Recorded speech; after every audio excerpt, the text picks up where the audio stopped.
So మీ అందరికీ తెలుసు almost June 9వ తారీఖున పరీక్ష రాసిన అప్పటి నుంచి కూడా మొన్న రిజల్ట్స్ వచ్చిన 25 రోజుల నుంచి మేము దీని గురించి నిరంతరంగా పోరాటం చేస్తూనే ఉన్నాం.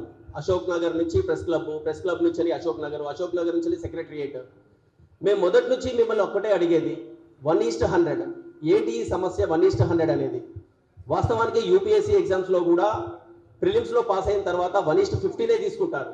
కానీ అది 1:15 తీసుకోవాలా, 1:25 తీసుకోవాలా, 1:50 1:100 అనేది ఆ అధికారంలో ఉన్న ప్రభుత్వాలు వాళ్ళు నిర్ణయించుకోవచ్చు. ప్రభుత్వమేనా నిర్ణయించేదంటే కాదు, టీఎస్పీఎస్సీ, ఇప్పుడు దాన్ని టీజీపీఎస్సీ అని చేశారు, తెలంగాణ పబ్లిక్ సర్వీస్ కమిషన్.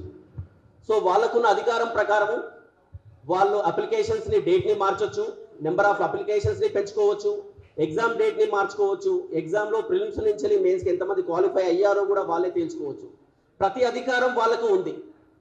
అయినా కూడా 25 రోజుల నుంచి మేము అన్ని రకాలుగా మాకు హిస్టరీలో ఒకటి ఉంటుంది, ఫస్ట్ ప్రేయర్స్, పిటిషన్స్, ప్రొటెస్ట్ అని. ఇప్పటికీ మేము ప్రభుత్వాన్ని వేడుకుంటూనే ఉన్నాము, మా సమస్యను వినండి, 1:100 అనే మా సమస్యను వినండి.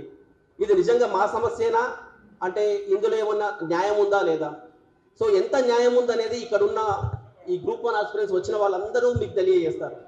ఒకటే ఒక సమస్య 1:100 ఎందుకు కన్సిడర్ చేయాలి, అందులో ఎన్ని కారణాలు ఉన్నాయి ఏంటి అనేది. సో దాంతోపాటు గ్రూప్ 2, గ్రూప్ 1 డిఎస్సి, ఇందులో ఎవరికి వాళ్ళు ప్రభుత్వం కూడా ఏం చేస్తుందంటే ఎవరికి వాళ్ళని వేరుబంధం చేసేసి నిరుద్యోగులలో కూడా ఇందులో కూడా కులాల వారిగా డిఫరెన్స్ చేసి మాట్లాడుతున్నారు. అలా కాదు. సో గ్రూప్ 1 ప్రధాన సమస్యగా మీరు ఒకవేళ అనుకుంటే, నిన్నటి కూడా బల్మూర్ వెంకట్ గారే కానీ లేకపోతే నేను వచ్చిన పెద్దలు ఎవరైతే మాట్లాడడానికి వచ్చిన వాళ్ళందరూ కూడా ఏమన్నారంటే లీగల్ ఇష్యూస్ వస్తున్నాయి, గ్రూప్ 1ని 1:100గా తీసుకుంటే లీగల్ ఇష్యూస్ వస్తున్నాయని. సో వాస్తవానికి నేను కూడా ఒక ఆస్పిరెంట్నే అండి. సో మేము కూడా మొన్న ఒక 11 క్వశ్చన్లు మేము ప్రభుత్వానికి టీజీపీఎస్సీకి నివేదించినాము. ఏమని అంటే 11 క్వశ్చన్లు తప్పు ఉన్నాయి, కానీ అందులో టీజీపీఎస్సీ ఓన్లీ 2 కోర్టు కేసుకి వెళ్ళలేమా? సో కోర్టు కేసుకి 1:100 చేస్తేనే వెళ్తారా? ఇప్పుడు వెళ్ళలేకనా? అది కాదు కదా సమస్య. మేమైనా కోర్టుకు వెళ్ళొచ్చు, మీరు చేసిన తప్పుల మీద కూడా మేము కోర్టుకు వెళ్తే లీగల్ ఇష్యూసే, దాన్ని కూడా మళ్ళీ మీరు క్లియర్ చేయాల్సిందే. సో అంత దూరం వెతుకు వెళ్ళేది.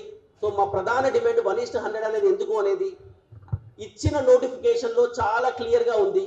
Very clear, it was mention in para 18 that if there is any alteration, Telangana Public Service Commission has all the authority to change the entire notification or even partial. చాలా క్లియర్గా ఉంది. మా సమస్యలు మీరు పెద్ద మనసుతో ప్రభుత్వానికి మేము నివేదించేది ఒకటే, మా సమస్యలు మీరు పెద్ద మనసుతో వింటారని చెప్పేసి ఇక్కడ ఈ ప్రెస్ క్లబ్లో చాలామంది వ్యక్తుల్ని, పెద్ద మనుషులు అందరినీ పిలిచాము, వాళ్ళందరూ దారిలో ఉన్నారు. ఇంకోటి ఏంటి అంటే ఇక్కడ మీకు చూస్తుంటే చాలా తక్కువ మంది కనపడుతున్నారేమో, మా వాట్సాప్ గ్రూప్లలో కూడా రాజకీయ నాయకులు కూడా మా వాట్సాప్ గ్రూప్లలో వచ్చి చేరిపోయారండి.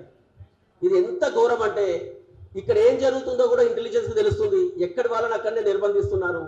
సో మా నిరసనను వ్యక్తం చేయడానికి కూడా అధికారం లేకుండా పోయింది. సో పాషం యాదగిరి గారు సార్, మీకు మరొకసారి ధన్యవాదాలు సార్. ఒక్కసారి గ్రూప్ 1:100 ఎందుకు చేయాలి అనేది మా ఆస్పిరెంట్స్ నుంచి ఒక్కసారి మీరు విన్నాక అందులో మా న్యాయమే ఉందా, మేము కోరుకునే డిమాండ్లో న్యాయం ఎంత ఉందో చూసి మీరు ప్రభుత్వాన్ని నివేదిస్తారని చెప్పి మనస్ఫూర్తిగా అనుకుంటాం.